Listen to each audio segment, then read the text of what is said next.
ನಮಸ್ತೆ ವೀಕ್ಷಕರೇ, ಈ ಒಂದು ಸ್ಪೆಷಲ್ ಎಪಿಸೋಡು ನಿಮಗೋಸ್ಕರ. ಇತ್ತೀಚೆಗೆ ಯಾರಾದರೂ ಫೋನ್ ಮಾಡಿದ್ದಾರೆ ಅಂದರೆ ಅಥವಾ ಸೋಷಿಯಲ್ ಮೀಡಿಯಾ ಓಪನ್ ಮಾಡಿದ್ರೆ ಸಾಕು ಒಂದಲ್ಲ ಒಂದು ಸುದ್ದಿ ನೋಡ್ತಾನೆ ಇರ್ತೇವೆ. ಯಾಕಂದರೆ ಇತ್ತೀಚಿನ ದಿನಗಳಲ್ಲಿ ಯುವಕರ ಹೃದಯಾಘಾತದಿಂದ ಸಾವು ಸಂಭವಿಸ್ತಾ ಇರೋದು ಬಹಳಷ್ಟಿದೆ. ಯಾರೋ ಒಬ್ರು ನಗ್ತಾ ಮಾತನಾಡ್ತಿರೋಂಥ ವ್ಯಕ್ತಿ ಏಕಾಏಕಿಯಾಗಿ ಕುಸಿದು ಬೀಳ್ತಾರೆ. ಇನ್ನೊಬ್ರು ಯಾರೋ ಅಲ್ಲಿ ಜಿಮ್ನಲ್ಲಿ ವರ್ಕೌಟ್ ಮಾಡ್ತಿದ್ದಂಥ ವ್ಯಕ್ತಿ ಇದ್ದಕ್ಕಿದ್ದಂಗೆ ಹೃದಯ ನಿಂತೋಗುತ್ತೆ. ಇದನ್ನ ಕೇಳ್ತಾ ಇದ್ರೆ ನಿಜಕ್ಕೂ ಭಯ ಆಗುತ್ತೆ ಕಣ್ರಿ. ಒಂದು ಕಾಲದಲ್ಲಿ ಹೃದಯಾಘಾತ ಅಂದ್ರೆ 60ರಿಂದ 70 ವರ್ಷದವರ ಸಮಸ್ಯೆ ಅಂತ ಹೇಳ್ತಿದ್ರು.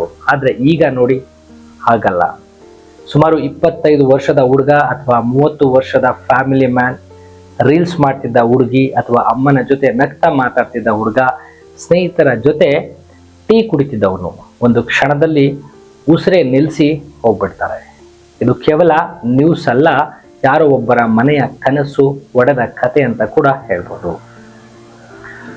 ಒಬ್ಬ ಅಮ್ಮನ ಪ್ರಪಂಚ ಖಾಲಿಯಾದ ಕ್ಷಣ, ಒಬ್ಬ ಅಪ್ಪನ ಕನಸು ಮಣ್ಣಾದ ನೋವು, ಒಬ್ಬ ಹೆಂಡತಿಯ ಬದುಕೆ ಕತ್ತಲಾಗುವಂತ ದುಃಖದ ಕತೆ ಇದು. ಆದ್ರೆ ಇವತ್ತು ಯುವಕರ ಹೃದಯ ಯಾಕೆ ಇಷ್ಟು ಬೇಗ ಸೋಲ್ತಿದೆ ಗೊತ್ತಾ? ಬೆಳಗ್ಗೆ ಕಣ್ಣು ತೆರೆದ ಕ್ಷಣದಿಂದಲೇ ಒತ್ತಡ, ಜಾಬ್ ಟೆನ್ಷನ್, EMI ಟೆನ್ಷನ್, ಭವಿಷ್ಯದ ಭಯ, ಸಾಲದ ಒತ್ತಡ, ಫ್ಯಾಮಿಲಿ ಜವಾಬ್ದಾರಿ. ಒಳಗೆ ಸಾವಿರಾರು ನೋವಿದ್ರು ಕೂಡ ಹೊರಗೆ ನಾನು ಓಕೆ ಅಂತ ನಗ್ತಾ ಬದುಕುವ ಜನ. ಸಮಯಕ್ಕೆ ಊಟ ಇಲ್ಲ, ರಾತ್ರಿ ಸರಿಯಾದ ನಿದ್ದೆ ಇಲ್ಲ, ಮನಸ್ಸಿಗೆ ಒಂದು ಕ್ಷಣ ಶಾಂತಿ ಇಲ್ಲ. ಮೊಬೈಲ್ ಕೈಯಲ್ಲಿ ಇರುತ್ತೆ, ಆದರೆ ಮನಸ್ಸಿನ ಮಾತು ಕೇಳೋ ಮನುಷ್ಯ ಹತ್ತಿರ ಇರೋದಿಲ್ಲ. ಕೆಲವರು ದಿನ ಪೂರ್ತಿ ದುಡಿತಾರೆ, ದೇಹ ಸುಸ್ತಾದ್ರೂ ವಿಶ್ರಾಂತಿ ತಗೊಳ್ಳಲ್ಲ. ಕೆಲವರ ಮನಸ್ಸು ಅಳ್ತಿದ್ರು ನನಗೆ ಏನು ಆಗಿಲ್ಲ ಅಂತ ಮುಚ್ಚಿಡ್ತಾರೆ. ಇನ್ನೊಂದು ಕಡೆ junk food, smoking, drinks, energy drinks, ನಿದ್ರೆ ಬಿಟ್ಟು ಓಡೋ ಜೀವನ. ದೇಹ ಸಾಕು ಅಂತ ಕೂಗುತ್ತೆ, ಆದರೆ ನಾವು ಕೇಳೋದಿಲ್ಲ. ಹೃದಯ ಕೂಡ ಒಂದು ಯಂತ್ರ ಅಲ್ವಾ, ಅದಕ್ಕೂ ದಣಿವು ಬರುತ್ತೆ ಕಣ್ರಿ. ಆದರೆ ದುರಂತ ಏನಂದ್ರೆ, ಹೃದಯ ನಿಲ್ಲೋ ಮುಂಚೆ ಮನಸ್ಸು 1000 ಬಾರಿ ಕೂಗಿರುತ್ತದೆ. ನಾನು ತುಂಬಾ ದಣಿದಿದ್ದೀನಿ, ನನಗೆ ಭಯ ಆಗ್ತದೆ, ಸ್ವಲ್ಪ ಯಾರಾದ್ರೂ ನನ್ನ ಜೊತೆ ಮಾತಾಡಿ ಅಂತ. ಆದ್ರೆ ಮೌನದ ಕೂಗು ಯಾರಿಗೂ ಕೇಳಿಸೋದಿಲ್ಲ.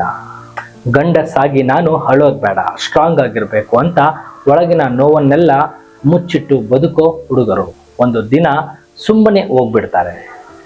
ಆಮೇಲೆ ಏನಾಗುತ್ತೆ ಗೊತ್ತಾ? ಅವರ ಮೊಬೈಲ್ ಮಾತ್ರ ರಿಂಗ್ ಆಗ್ತಿರುತ್ತೆ. ಅಮ್ಮ ಹೇಳಪ್ಪ ಅಂತ ಅಳ್ತಿರ್ತಾರೆ, ಅಪ್ಪ ಮೌನವಾಗಿ ಒಂದು ಮೂಲೆಯಲ್ಲಿ ಕುಳಿತಿರ್ತಾರೆ. ಸ್ನೇಹಿತರು ಹಳೆಯ ಫೋಟೋ ನೋಡಿ ಕಣ್ಣೀರು ಹಾಕ್ತಾರೆ. ಆಗ ಗೊತ್ತಾಗುತ್ತೆ, ಹಣಕ್ಕಿಂತ, ಜಾಬ್ಗಿಂತ, ಸ್ಟೇಟಸ್ಗಿಂತ ಒಬ್ಬ ಮನುಷ್ಯ ಜೀವ ತುಂಬಾ ಮುಖ್ಯ ಅಂತ. ಸ್ನೇಹಿತರೆ, ದಯವಿಟ್ಟು ಬದುಕನ್ನ ಸ್ವಲ್ಪ ನಿಧಾನವಾಗಿ ಚಲಿಸಿ. ಸಮಯಕ್ಕೆ ಊಟ ಮಾಡಿ, ಚೆನ್ನಾಗಿ ನಿದ್ರೆ ಮಾಡಿ, ಪ್ರತಿದಿನ ಸ್ವಲ್ಪ ನಡೆಯಿರಿ, ನಿಮ್ಮವರ ಜೊತೆ ಮನಸಾರೆ ಮಾತನಾಡಿ, ಮತ್ತು ಮುಖ್ಯವಾಗಿ ನಾನು ಚೆನ್ನಾಗಿಲ್ಲ ಅಂತ ಹೇಳೋ ಧೈರ್ಯವನ್ನ ಇಟ್ಕೊಳ್ಳಿ.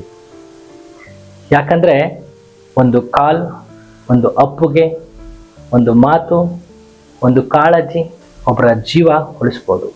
ಯುವಕರೇ, ನಿಮ್ಮ ಹೃದಯವನ್ನ ಕಾಪಾಡಿ.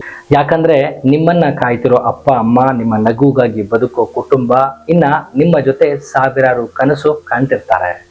ಹೃದಯ ನಿಲ್ಲೋ ಮುಂಚೆ ಸ್ವಲ್ಪ ಜೀವನವನ್ನ ನಿಧಾನವಾಗಿ ಬದುಕೋಣ. ಯಾಕಂದ್ರೆ ಸತ್ತ ಮೇಲಿನ RIP ರಿಪ್ ಸ್ಟೇಟಸ್ಗಿಂತ ಬದುಕಿರುವಾಗ ಒಂದು ನಗು ತುಂಬಾ ಅಮೂಲ್ಯವಾದದ್ದು. ಮತ್ತಷ್ಟು ಸುದ್ದಿಗಳಿಗಾಗಿ ನೋಡ್ತಾ ಇರಿ ಪಬ್ಲಿಕ್ ನ್ಯೂಸ್ 24x7. ಇದು ಸತ್ಯದ ಧ್ವನಿ.